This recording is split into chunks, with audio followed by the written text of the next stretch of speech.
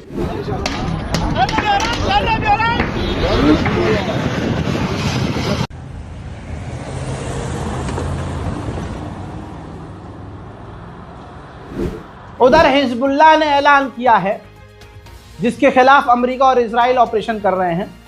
उस हिजबुल्लाह ने कहा है कि हम $3 बिलियन खर्च करके लेबनान को दोबारा बनाएंगे।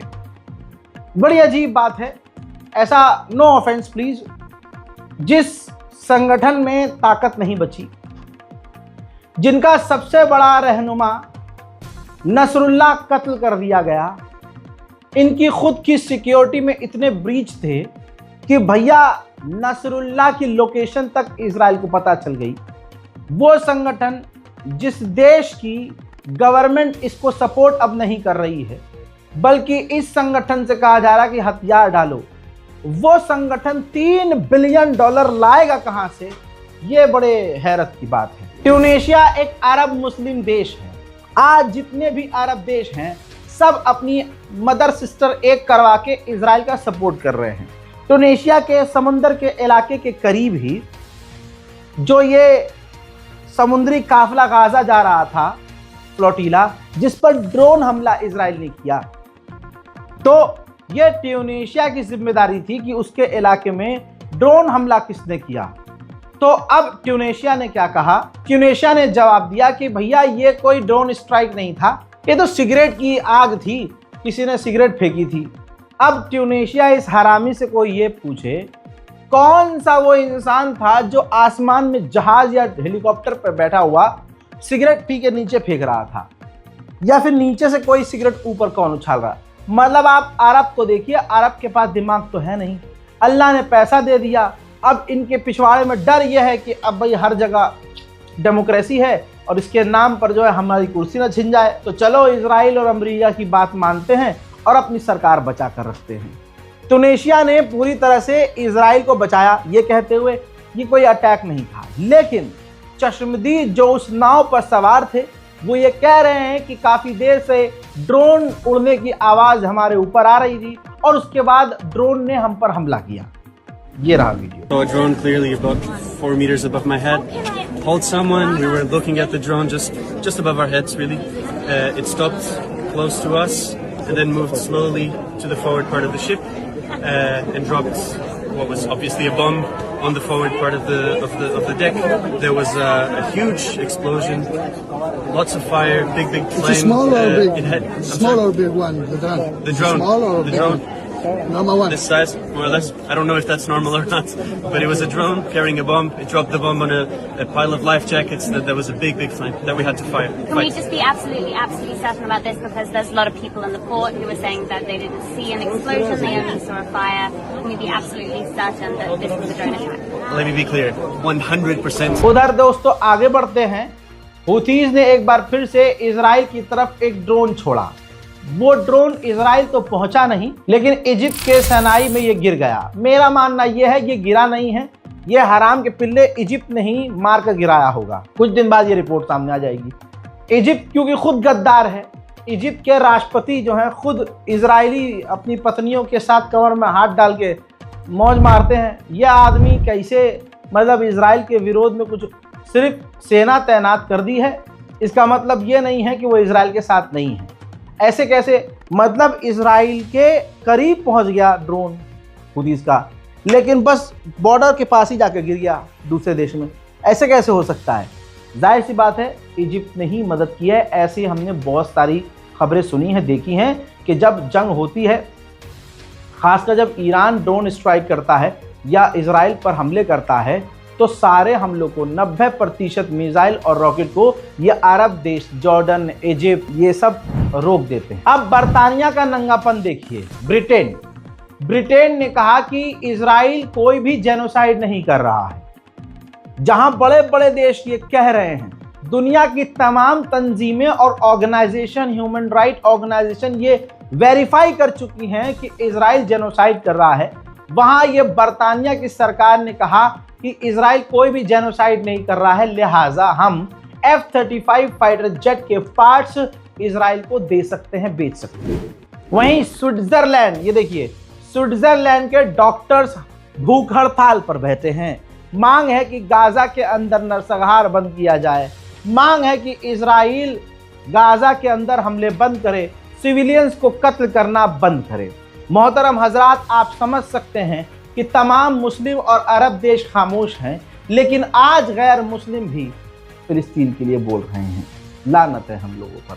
हम सब ये अपनी आंखों से देख रहे हैं कि एक मुल्क दूसरे मुल्क पर पूरी तरह से कब्जा करने के लिए नंगा होकर सामने आ गया है। मोहतरम हजरात, इजराइल के प्रधानमंत्री नेतन्याहू ने वीडियो के जरिए धमकी दी है गाजा के लोगों को कि मैं तुम्हें वार्निंग देता हूं, गाजा सिटी खाली कर दो वरना हश्र बुरा होगा। ये है वो वीडियो। זה בדיוק מה שאנחנו עושים. ביומיים האחרונים 50 מגדלים כאלה נפלו. חיל האוויר הוריד אותם. עכשיו כל זה רק מבוא, רק ספתח לפעולה העצימה העיקרית. וזה תמרון קרקעי של כוחותינו שמתארגנים עכשיו ומתכנסים לתוך העיר עזה. ולכן אני אומר לתושבי עזה, אני מנצל את ההזדמנות הזאת ותקשיבו לי טוב. ראו הוזהרתם. צאו משם.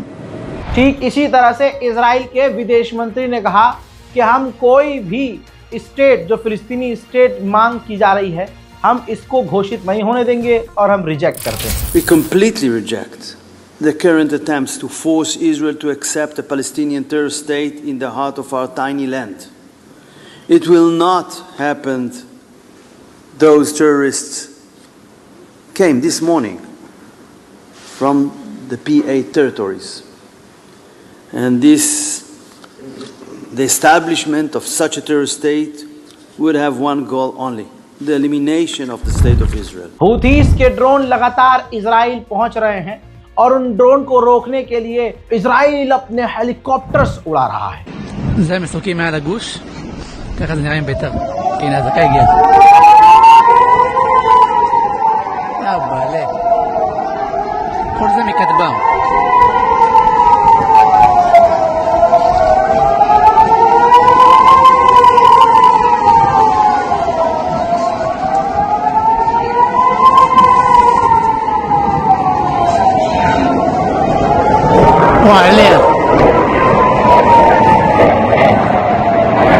वहीं क्योंकि अब यमन के हूतीस लगातार ड्रोन भेज रहे हैं, तो ये एक फोटो देखिए, धुआं निकलता हुआ आपको जहाज से नजर आ रहा है, ये इजराइल है. इजराइल के अंदर एक ड्रोन भले ही खुले मैदान में यमन का, लेकिन जाकर गिरा है. स्पेन के अंदर खेल हो रहा है, अंतर्राष्ट्रीय खेल साइकिलिंग का. तो ये दो तस्वीर देखिए. पहली आप जो लेफ्ट साइड तस्वीर देख रहे हैं, इजरायली जो खिलाड़ी हैं उसने इजराइल का जो है नाम लिखा हुआ, झंडा बना हुआ था, सितारा बना हुआ था.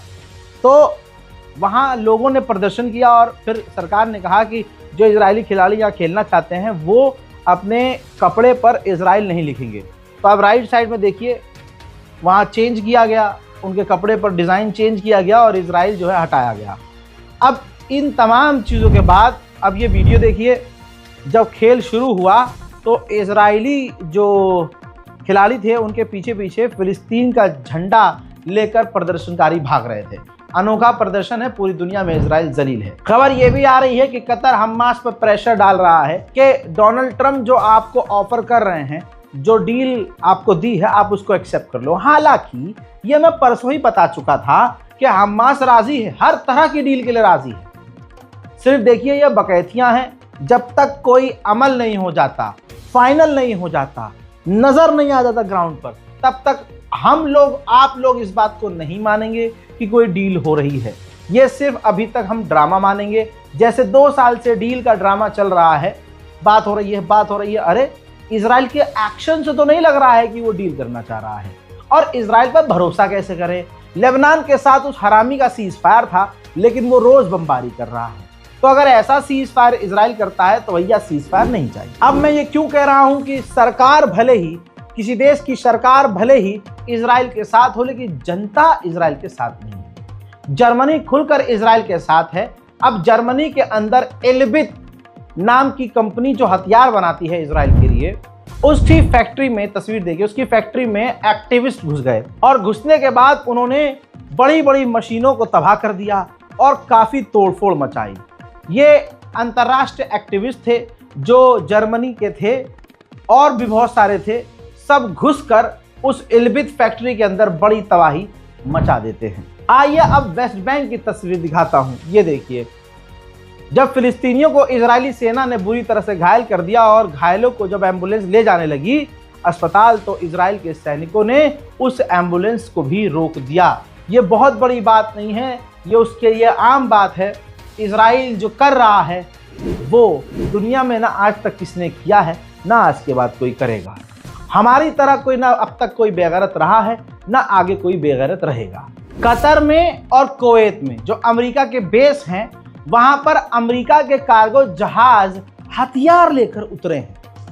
अब ये जो हथियार लाए जा रहे हैं ये इजराइल को देने के लिए, और इजराइल इन हथियारों को इकट्ठा क्यों कर रहा है? भाई उसे इजराइल को गाजा को पूरी तरह से तबाह करना है, और ज़्यादा हथियार इसलिए भी लाए जा रहे हैं अमेरिका के द्वारा इजराइल को दिए जा रहे हैं क्योंकि आने वाले कुछ दिनों में ईरान पर इजराइल हमला भी करेगा. उधर IAEA के चीफ ने सफाई दी कि हमने ईरान की कोई जानकारी, उसकी न्यूक्लियर साइट्स की जानकारी किसी और देश को नहीं दी है, और हमारी ईरान से बातचीत भी हुई है और कई मुद्दों पर हम राजी हो गए और हो सकता है कुछ दिनों में डील हो जाए. ईरान ने हमसे ये भी कहा है कि हम NPT से बाहर नहीं निकलेंगे. हजरात, अब देखना यह है कि अभी ईरान ने थूका था, अब ये थूक के चाट लेता है या क्या करता है. बहरहाल ईरान में सबसे बड़ी कमी यही है कि ईरान की खुद की इंटरनल सिक्योरिटी बकवास है. जिसकी वजह से आज ईरान पर बाहर से हमला बाद में होता है, ईरान के अंदर ही मोसाद रहकर ईरान की बकिया बखेड़ देता है। ईरान को अपनी इंटरनल सिक्योरिटी को मजबूत करना पड़ेगा, उसके बाद बकैती करे तो समझ में भी आएगा। बताइए, ईरान IAEA से डील करने को राजी है, जबकि IAEA ईरान के मुंह में मूत रहा है। कैसे? यही IAEA का चीफ है, इसने कहा कि ईरान के जो वैज्ञानिक मारे गए हैं, जो इजराइल के हमले में मारे गए, मेरी नैतिकता में वो नहीं आता कि मैं उनकी निंदा करूं, मैं दुख जताऊं। मतलब यह IAEA कह रहा है, ईरान के मुंह पर ईरान पर थूक रहा है और ईरान इससे डील भी करने को राजी है, बातचीत भी कर रहा है। उधर ईरानी ऑफिशियल ने तो रूस का जो S-300 है डिफेंस सिस्टम, उसको भाई साहब नंगा कर दिया। पता नहीं जो है रूस कितना चिढ़ जाएगा इससे।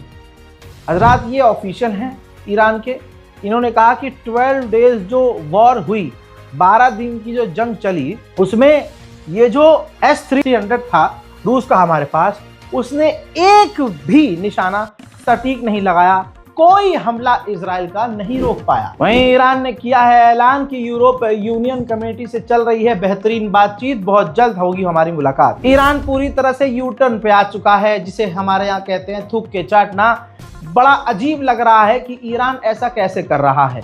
रिपोर्ट यह है कि ईरान ने ऐसा यू टर्न मारा है कि ईरान ने अब ये भी कह दिया है कि यूरोपीय यूनियन से कि जो हमारा एनरिच यूरेनियम है, जो हमने यूरेनियम बढ़ाया हुआ है, उसकी जानकारी भी हम आपको देने को तैयार हैं। लेकिन ईरान जो खतरनाक तरीके से यू टर्न मारा है, और जिसे कहेंगे भैया हाँ भाई ईरान ने तो सीन कर दिया, धोखा दे दिया, बस निकल गई हवा, देखिए इसके पीछे की वजह भी सामने आई है। उधर मैं आपको बता दूं कि EU से बढ़िया बातचीत ईरान की चल रही है। UN के अंदर यूरोपीय यूनियन का बेहतरीन रोल है। अब जो UN और यूरोप ने और अमेरिका ने खतरनाक पाबंदी ईरान पर लगाई है, कहा जा रहा है कि यूरोपीय यूनियन और ईरान की जो बेहतरीन बातचीत चल रही है, उसका फ़ायदा ये है आपकी स्क्रीन पर। खबरों में यह है कि बातचीत अच्छी चलने की वजह से UN के अंदर एक ऐसा ड्राफ्ट तैयार किया जा रहा है यूरोप यूनियन के ज़रिए और भी कई देशों के ज़रिए कि ईरान के ऊपर से परमानेंट जो बैन है, जो पाबंदियां हैं, वो हटा ली जाएं। ये है ईरान इस सब चीज़ों के लिए ये सब कर रहा है। भाई अगर UN के अंदर से, UN के द्वारा, यूरोपीय यूनियन के द्वारा जो पाबंदियां ईरान पर लगी हैं, वो परमानेंट हटा ली जाएं, क्योंकि परमानेंट हटाने की बात हो रही है। परमानेंट अगर हटा ली जाए तो ईरान को इतना फ़ायदा होगा कि कभी भी ईरान को इतना फ़ायदा पहुंचा ही नहीं है।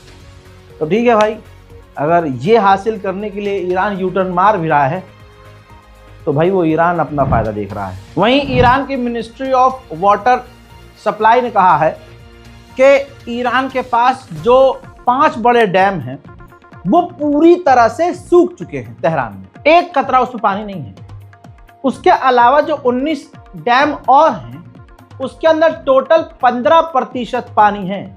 यानी पूरा ईरान इस वक्त पानी की किल्लत से दो चार है, और इसी वजह से ईरान की हालत अंदर ही अंदर और ख़राब है। उधर ईरान के राष्ट्रपति का कहना यह है कि अगर तमाम मुस्लिम देश यूनाइट हो जाएं, एक साथ हो जाएं, तो इजराइल कुछ नहीं कर पाएगा। बात हकीकत है। UAE और सऊदी अरब ने सिर्फ एक झटका दिया इजराइल को, सुनो भाई, हम अब्राहम अकॉर्ड से बाहर हो जाएंगे। और सऊदी अरब ने तो ये कह दिया कि भैया जो डील की बात हो रही थी हमारी, या जो भी आगे हम नॉर्मलाइजेशन करना चाहते हैं, वो होगी नहीं बात। अब UAE जो खुद अब्राहम अकॉर्ड में है, उसने कहा भाई अब्राहम अकॉर्ड ख़राब हो जाएगा। तो इजराइल ने तुरंत नरमी दिखाई और इजराइल की हवा टाइट हुई।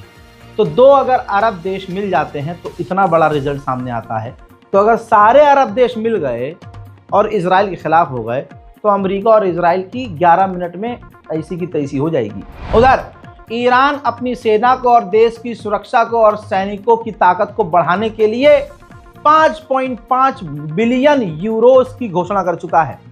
संसद में बिल पास हो गया है कि अपने आप को मजबूत करने के लिए, देश की सिक्योरिटी को मजबूत करने के लिए ईरान अपने सिक्योरिटी पर, सेना पर, हथियारों पर 5.5 बिलियन यूरोस खर्च करेगा। बहुत बड़ी खबर बता रहा हूं, और ये इस सेक्शन की आखिरी बड़ी खबर है, ध्यान से सुन लीजिए।